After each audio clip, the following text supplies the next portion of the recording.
তো নবী আকরাম সাল্লাল্লাহু আলাইহি সাল্লাম এই কয়েকটা নসিহত করলেন। একটা হলো পরস্পরে বেশি বেশি সালাম দাও, একে অপরকে খানা খাওয়াও। আর একটা হলো শেষ রাত্রিতে নামাজ পড়ো। আর একটা নসিহত করলেন ওয়াসিলিল আরহাম। রাসূল আকরাম সাল্লাল্লাহু আলাইহি সাল্লাম বললেন, আত্মীয়তার সম্পর্ক তোমরা রক্ষা করো, আত্মীয়তার সম্পর্ক তোমরা ছিন্ন করো না, আত্মীয়তার সম্পর্ক রক্ষা করো। এই চারটি নসিহত রাসূল আকরাম সাল্লাল্লাহু আলাইহি সাল্লাম বললেন।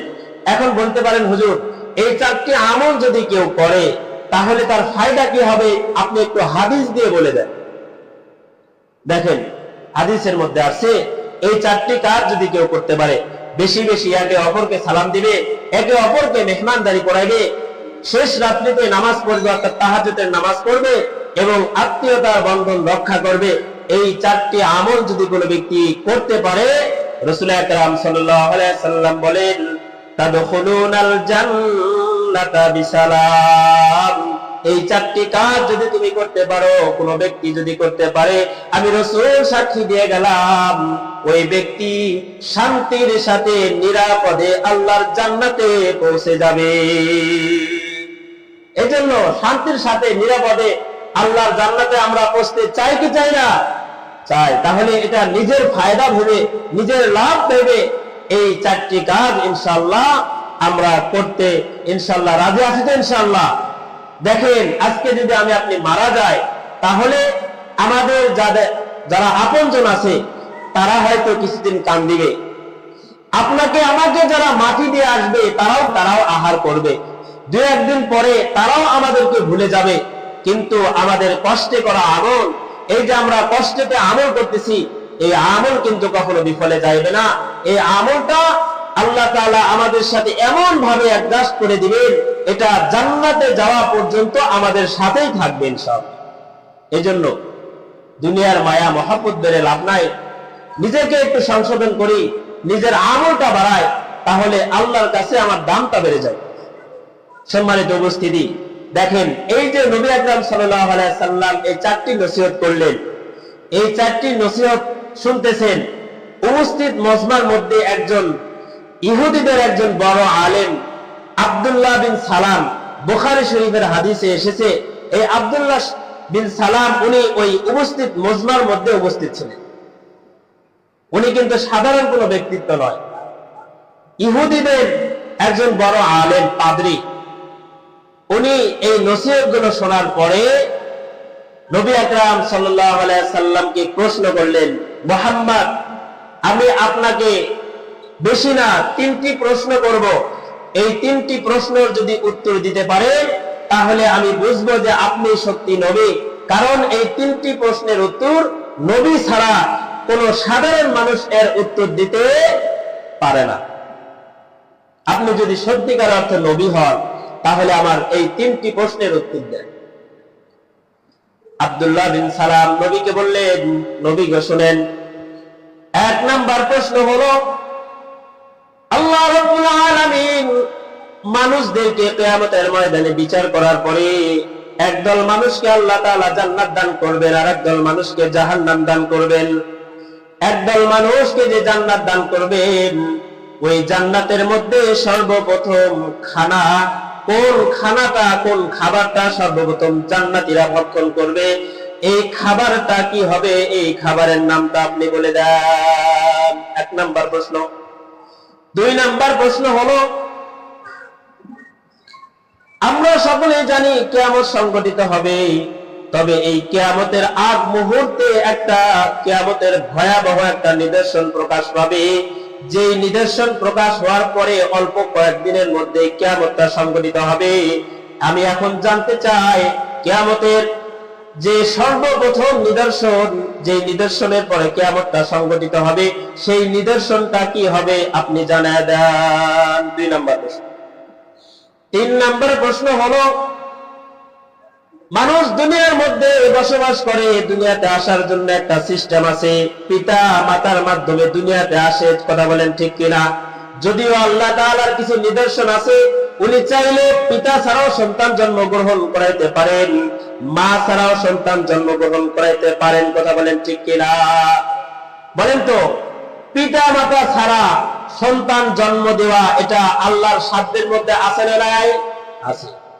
যেমন দেখেন আমাদের আদি পিতা হযরত আদম আলাইহিস সালাতু ওয়াস সালাম, ওনার কি বাবা মা আছে? নাই। এরপরে দেখেন ঈসা আলাইহিস সালাতু ওয়াস সালাম, ওনার কি বাবা আছে? নাই। পিতা ছাড়া আল্লাহ রাব্বুল আলামিন শুধু মায়ের গর্ভ থেকে ঈসা আলাইহিস সালাতু ওয়াস সালামকে জন্মগ্রহণ করেছেন। কথা বলেন ঠিক কিনা? সম্মানিত উপস্থিতি, আব্দুল্লাহ বিন সালাম বলতেছে, আমরা দেখি সন্তানের চেহারা কখনো মায়ের মতো হয়, আবার সন্তানের চেহারা কখনো বাবার মতো হয়। এর কারণটা কি? এই তিনটি প্রশ্নের উত্তর আপনি দিয়ে দেন। এই তিনটি প্রশ্ন করার পরে নবী আকরাম সাল্লাল্লাহু আলাইহি ওয়াসাল্লাম বললেন, ও আব্দুল্লাহ ইবনে সালাম শোনেন, আপনি যে তিনটি প্রশ্ন করেছেন এই তিনটি প্রশ্নের উত্তর আমি মুহাম্মাদেরও জানা নাই। তবে একটা কথা শুনে রাখেন, আমি তো নিজের থেকে কোনো কথা বলি না, আমি যা বলি সব হলো আমার মাওলা পাকের দেওয়া। ঠিক কিনা? রাসূল কি নিজের থেকে কোনো বানিয়ে কথা বলছেন? বলেন নাই। ওমা ইয়ানতিকু আনিল হাওয়া ইন হুয়া ইল্লা ওয়াহয়ুন ইউহা, নিজের পক্ষ থেকে কোনো কথা বলেন না। বলতেছেন আব্দুল্লাহ ইবনে সালাম, শোনো, তোমার এই তিনটি প্রশ্ন করার পরে আল্লাহ রাব্বুল আলামিন জিবরাইলের মাধ্যমে এই তিনটি প্রশ্নের উত্তর আমাকে জানিয়ে দিয়েছেন। আল্লাহু আকবার। তিনটি প্রশ্নের উত্তর জিবরাইলের মাধ্যমে আল্লাহ তাআলা জানিয়ে দিয়েছেন। এখানে আরো বিস্তারিত কথা আছে। জিবরাইল এটা এমন একটা ফেরেশতা, ফেরেশতাদের মধ্যে চারজন বড় ফেরেশতা, এর মধ্যে থেকে সবচাইতে লিডার পারসন, বড় ফেরেশতা হলো জিবরাইল আলাইহিস সালাতু ওয়াস সালাম। ইহুদি সম্প্রদায়ের উপরে যুগে যুগে যত আযাব এসেছে সব আযাবগুলো আল্লাহ তাআলা এই জিবরাইলের মাধ্যমে প্রেরণ করেছেন। এই জন্য ইহুদি সম্প্রদায়রা এই জিবরাইলকে তারা ভালোবাসে না, পছন্দ করে না, কারণ অধিকাংশ আযাবের সম্মুখীন যে তারা হয়েছে এই জিবরাইলই আযাবগুলো নিয়ে আসছে। নবী আকরাম সাল্লাল্লাহু আলাইহি ওয়াসাল্লাম একের পর এক এই তিনটি প্রশ্নের উত্তর দিলেন। সংক্ষিপ্ত বলি, নবী আকরাম সাল্লাল্লাহু আলাইহি ওয়াসাল্লাম বললেন, প্রথম প্রশ্ন যে করেছিলে জান্নাতে যাওয়ার পরে সর্বপ্রথম খানা কি হবে? নবী আকরাম সাল্লাল্লাহু আলাইহি ওয়াসাল্লাম বললেন, জান্নাতে যাওয়ার পরে সর্বপ্রথম একজন জান্নাতি যেটা ভক্ষণ করবে সেটা হলো মাছের বর্ধিত কলিজা। জোরে বলেন সুবহানাল্লাহ। সম্মানিত উপস্থিতি, আল্লাহ রাব্বুল আলামিন একটা নিজাম করবেন জান্নাতে যাওয়ার পরে। কি নিজাম? আল্লাহ তাআলা একটা মাছের বর্ধিত কলিজা, এটা একটা ভুনার সিস্টেম করে রাখবেন।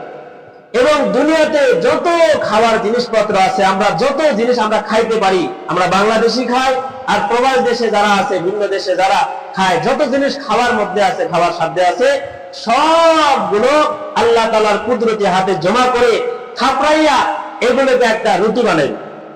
আর এই যে মাছের যে বর্ধিত কলিজা, এটা ভুনা করে ওই রুটি দিয়া এই মাছের ভুনাটা খাইতে দিবে। খাওয়ার পরে যখন জান্নাতি খাবার যখন খাওয়া শুরু করবে, এই জান্নাতি খাবারটা এত স্বাদ হবে, এত স্বাদ হবে, জান্নাতীরা এখন বলতে থাকবে, ইতিপূর্বে আমরা যা খাইলাম এটা মনে হয় আসলে কোনো খাবার, কোনো জিনিস ছিল না, মনে হয় আমরা অন্য কিছু খাইছি। কারণ এই জান্নাতি জিনিসের যে স্বাদ, তার সাথে আমরা কিছুক্ষণ আগে যা খাইলাম এর কোনো মিল নাই। তাই দেখেন আমরা দুনিয়াতে যা খাচ্ছি, জান্নাতের যে ফল ফ্রুট গুলো আছে, খাবার গুলো আছে, এর সাথে কোনো মিল থাকবে না। অথচ আমরা দুনিয়াতে কিছু ভালো জিনিস পাইলে খুব মজা করে খাই, মনে হয় এর চেয়ে আর স্বাদের কোনো জিনিস নাই। কিন্তু জান্নাতে যাওয়ার পরে বান্দাকে এমন কিছু জিনিস খাইতে দেওয়া হবে, যে জিনিসটা খাবে একটা কামড় দিবে, একটা চাবানি দিবে, এক চাবানি দেওয়ার পরে একরকম স্বাদ, আরেক চাবানি দিবে আরেক রকম স্বাদ, আরেক চাবানি দিবে আরেক রকম স্বাদ, স্বাদ শুধু বাড়তেই থাকবে, বাড়তেই থাকবে, কমতে হবে না। সুবহানাল্লাহ। এই জান্নাতটা আল্লাহ তাআলা কাদেরকে দিবে? ওই যে আমি বলতেছিলাম, চারটি গুণ যদি আমরা অর্জন করতে পারি তাহলে আমরা শান্তির সাথে জান্নাতে যেতে পারবো। সম্মানিত উপস্থিতি, তো সর্বপ্রথম যে খানাটা হবে মাছের বর্ধিত কলিজা। এরপরে প্রশ্ন ছিল কিয়ামতের সর্বপ্রথম নিদর্শন কি হবে? রাসূল আকরাম সাল্লাল্লাহু আলাইহি ওয়াসাল্লাম বললেন, কিয়ামত সংঘটিত হওয়ার কিছুদিন আগে বলে মাশরিক থেকে, অর্থাৎ পূর্ব থেকে একটা অগ্নিশিখা বের হবে, যে অগ্নিশিখাটা যত ইমানদার আছে, কিয়ামতের আগে আগে যত ইমানদার থাকবে সবাইকে হাঁটায় নিয়া, সবাইকে দৌড়ানি দিয়ে নিয়া, সবাইকে একেবারে মাগরিবে জমা করবে, পশ্চিমে জমা করবে। সম্মানিত উপস্থিতি, এই আগুনটা বের হয়ে সমস্ত উম্মতদেরকে একপাশে জমা করবে। এই আগুনটা, এই অগ্নিশিখাটা কিয়ামতের আগে আগে বের হবে। এরপরে তৃতীয় প্রশ্ন ছিল যে এই বাচ্চার আকৃতি কখনো বাবার মতো হয়, কখনো মায়ের মতো হয়। তো রাসূল আকরাম সাল্লাল্লাহু আলাইহি সাল্লাম বললেন, শোনো, বলে যে জিনিসগুলোর মাধ্যমে সন্তান জন্মগ্রহণ করে এটা তো দুই দিক থেকে আসে, যারটা গালেব হয়, যারটা প্রবল বেশি হয়, বলে তার আকৃতি ধারণ করে। নবী আকরাম সাল্লাল্লাহু আলাইহি সাল্লাম এর ব্যাখ্যা দিলেন। এই তিনটা উত্তর দেওয়ার পরে এবার আব্দুল্লাহ ইবনে সালামের অবস্থা কি হয় শুনেন। উনি বলতেছেন, ইয়া রাসূলুল্লাহ, আপনি অবশ্যই সত্য নবী, আমি আর দেরি করতে চাই না, আমি আপনার হাতে কালেমা পড়ে মুসলমান হয়ে গেলাম। জোরে বলেন সুবহানাল্লাহ। সে তো ইহুদিদের একটা পাদ্রী, ইহুদিদের একজন বড় আলেম, তাওরাত জাবুর ইনজিল কিতাব তার পড়া আছে, সব বিষয়ে সে অভিজ্ঞ। তারপরেও ইসলামের সৌন্দর্য দেখে, ইসলামের দলিল দেখে সে নিজেকে হার মানতে বাধ্য হয়েছে, সে মুসলমান হইতে বাধ্য হয়েছে। সে মুসলমান হয়ে যাওয়ার পর এবার বলতেছে, ইয়া রাসূলুল্লাহ, আপনি একটা পরীক্ষা নেন। কি পরীক্ষা? বলে ইহুদি সম্প্রদায় যে আপনাকে ভালোবাসে না, ইসলাম ধর্ম যে ভালোবাসে না, মুখে যে তারা বলে আমরা ভালোবাসি, এর একটা পরীক্ষা নেন। কি পরীক্ষা? আমি আব্দুল্লাহ ইবনে সালাম মুসলমান হয়ে গেলাম, আমি পর্দার বিষয়ে একটু বসি, আর ইহুদি সম্প্রদায়কে ডেকে নিয়ে এসে আপনি প্রশ্ন করেন যে তোমাদের মধ্যে আব্দুল্লাহ ইবনে সালাম কি ধর্মের মানুষ বলো। সবাইকে ইহুদিকে ডাকা হলো আর বলা হলো, বলো তো আব্দুল্লাহ ইবনে সালাম তোমাদের মধ্যে কি ধরনের মানুষ? বলতেছে, সে তো আমাদের মধ্যে উত্তম মানুষ, সে একজন বড় আলেম, তার পিতা অনেক বরকতপূর্ণ মানুষ, তার পিতা একজন সম্মানিত মানুষ, তার বংশ মর্যাদা, মানে প্রশংসার যত মুখ থাকে সব মুখ দিয়ে তার প্রশংসা করা হলো। এরপরে নবী বলতেছে, শোনো, আব্দুল্লাহ ইবনে সালাম যদি ইসলাম ধর্ম গ্রহণ করে তোমরা কি তা মেনে নেবে? তোমরা কি তখন ইসলাম ধর্ম গ্রহণ করবে? এবার ইহুদিরা বলতেছে, এটা কখনোই সম্ভব না, কারণ আব্দুল্লাহ ইবনে সালাম উনি ইসলাম ধর্ম গ্রহণ করতে পারে না, কারণ উনি তো আমাদের লিডার।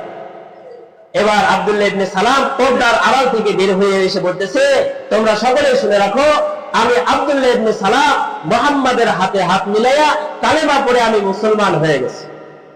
এই কথা যখন শুনলো উপস্থিত কিছুক্ষণ আগে প্রশংসা, এবার সবাই বলতেছে, আমাদের মধ্যে সবচাইতে খারাপ ব্যক্তি হলো আব্দুল্লাহ ইবনে সালাম, আমাদের মধ্যে সবচাইতে বংশের দিক দিয়ে খারাপ, পিতামাতার দিক দিয়ে খারাপ, সবচাইতে খারাপ ব্যক্তি হলো আব্দুল্লাহ ইবনে সালাম। দেখেন, কিছুক্ষণ আগে যেই মুসলমানের প্রতি, যেই মানুষটার প্রতি একেবারে প্রশংসার মুখ, এবার ইসলাম ধর্ম গ্রহণ করার কারণে, স্বার্থে আঘাত লাগার কারণে এবার ওই জবান দিয়ে উপস্থিত বৈঠকে তারা ওই ব্যক্তির বদনাম করতে তারা পিছপা হচ্ছে না। এটাই হলো ইহুদি খ্রিস্টানদের আসল আচরণ। কারণ আপনার আমার দিক দিয়ে তারা যতই ফোকাস করুক না কেন, তারা যতই ভালোবাসা উপর দিয়ে দেখাক না কেন, কিন্তু আসলে তারা আমাদেরকে ভালোবাসে না। তারা অবশ্যই যে কোনো ভাবে হোক একজন মুসলমানকে 100-র মধ্যে 100 ক্ষতি করার চেষ্টা করে। সম্মানিত উপস্থিতি, এই যে নবী আকরাম সাল্লাল্লাহু আলাইহি সাল্লাম মদিনাতে যা ভাষণ দিলেন আর বললেন, প্রায় 4টি কাজ করো, 4টি কাজ করলে তোমরা শান্তির সাথে তোমরা জান্নাতে প্রবেশ করতে পারবে। আমরাও আজকে এই ওয়াজ থেকে ইনশাআল্লাহ এই 4টি কথা শিখে নিই এবং আমল করার চেষ্টা করি। নিজের আমল নিজের কাছে, নিজের কবর, নিজের হাসর আমাদের নিজেই দাঁড়াতে হবে। এই জন্য আমলের প্রস্তুতি নিজেই করতে হবে। এই 4টি আমল ইনশাআল্লাহ আজকে থেকে আমরা করার চেষ্টা করব। 4টি আমল হলো, 1 নাম্বার বলছিলাম বেশি বেশি সালাম দেওয়া, একে অপরকে বেশি বেশি সালাম দেওয়া 1 নাম্বার। 2 নাম্বার, একে অপরকে খানা খাওয়ানো। আপনি যাকে চিনেন তাকে খাওয়ান, যাকে চিনেন না তাকেও খাওয়ান। খানা খাওয়ানো এটা বড় একটা ফজিলতের কাজ, একে অপরকে খানা খাওয়ানো। 2 নাম্বার। 3 নাম্বার হলো ওয়াসিলিল আরহাম, আত্মীয়তার সম্পর্ক ছিন্ন করবেন না, আত্মীয়তার সম্পর্ক রক্ষা করেন। এখন এই রক্ষা করতে গিয়া যদি এই কথাটা বললে অনেকে মন খারাপ করবেন, ভাই বোনের মধ্যে অনেকের সম্পর্কটা ছেদ হয়েছে, কারণ ওই যে একটাই সম্পদের বিষয়টা।